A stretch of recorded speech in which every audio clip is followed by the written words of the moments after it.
Bonjour tout le monde et bienvenue dans cette nouvelle vidéo. Salut Fred. Salut Sam. Alors j'ai encore une petite question pour toi aujourd'hui. Ça concerne la pêche au leurre dur et plus précisément au minnow. Moi je remarque souvent quand je vais pêcher avec des amis, je pêche et je fais souvent des perches. Et puis des fois il y a du cendre à faire et je le fais pas. Et je vois certains de mes amis ou d'autres pêcheurs au bord de l'eau qui les font. Et des fois on a les mêmes références, les mêmes tailles de leurre, les mêmes tailles de minnow. Et je me dis, il y a quelque chose qui bloque. Pourquoi est-ce que moi je fais des perches et les autres arrivent à faire du cendre et ceux qui arrivent à faire du cendre, des fois, ne font pas de la perche. C'est qu'il y a une différence. En fait, je pense que la réponse, tu l'as déjà. Et notamment quand tu pêches au leurre souple, même en vertical ou en linéaire, et où tu sais qu'un certain type d'animation va t'amener des perches ou des cendres et que quasiment tu vas faire aucun brochet.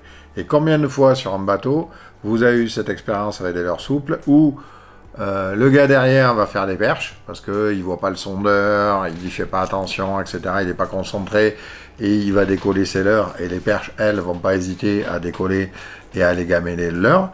Et en fait, celui qui est à l'avant, attentif, sur son écran, à coller le sol, etc. et à coller toutes les aspérités du fond, lui va faire uniquement des cendres et que des cendres. Donc si tu veux, en fait, c'est une histoire d'animation. Ok. Et certaines animations vont réussir à déclencher les attaques de perche ou de brochet, par exemple, et d'autres animations vont plutôt attirer le cendre. Donc si je ne me trompe pas, pour la perche, alors, moi souvent j'utilise des animations lentes avec des gros twitch, où j'essaie de vraiment désaxer le leurre. Alors pour le cendre, t'attaquerais autrement? Regarde la perche. La perche, en fait, elle est têtue. Elle essaye souvent de piquer ses proies aux autres. Tu vois, c'est courant de faire... courant. On arrive à faire des doublés sur des leurres durs à la perche. Pourquoi? Parce qu'en fait, une chasse, elle lâche jamais leur proie. Et quand tu vois les chasses arriver éclater à la surface, souvent tu vois la proie tchouk, tchouk, tchouk, et vraiment au cul, tu vois la perche. Et donc en fait, la perche, tu vois, elle est habituée à ces cadrages des bords et à venir chercher sa proie sur des mouvements de fuite, en fait. Ouais. D'accord? Donc, ces animations de jerk, de twitch, où tu vas en fait désaxer ton leurre, c'est-à-dire que sur ton animation, clac, il va se désaxer, et souvent, en fait, en rendant la main, le fait que tu aies un mou dans ta ligne va autoriser le leurre, en fait, à désaxer. D'accord? Parce que si tu es tout le temps tendu, ce qui va se passer, c'est que tu désaxes pas. Donc, quand tu veux déclencher les attaques comme ça, tu fais comme ça. Par contre, c'est quelque chose que j'ai appris en Allemagne avec des pêcheurs allemands, où, justement, je me prenais des tôles, et moi, je faisais que des brochets. Et alors que eux, à côté, dans le flot tube, 10 mètres plus loin, ils faisaient des cendres. Et au bout d'un moment, en discutant, on dit non, mais en fait, c'est ton animation qui va pas. Et en fait, j'ai une animation qui était pas bonne pour le cendre. Parce que eux, ce qu'ils faisaient, c'est qu'ils faisaient des accélérations, mais à chaque stop, ils maintenaient la ligne tendue pour qu'en fait, le leurre ne se désaxe pas.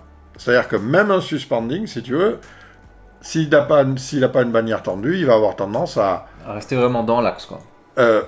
Si tu le tends pas, il va se désaxer.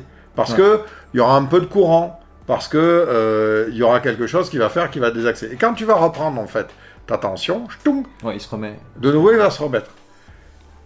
Et ce petit détail fait que tu déclenches pas la touche. Par contre, si, quand tu fais tes stops, tu es tout le temps en train de mouliner et tout le temps en train de garder le contact, quand tu vas réaccélérer doucement, en douceur, tu vas resserrer ta nage, tu vas avoir un mouvement de fuite, mais un mouvement de fuite dans l'axe linéaire. Et c'est ça souvent qui va déclencher la touche du cendre. Ok. Voilà.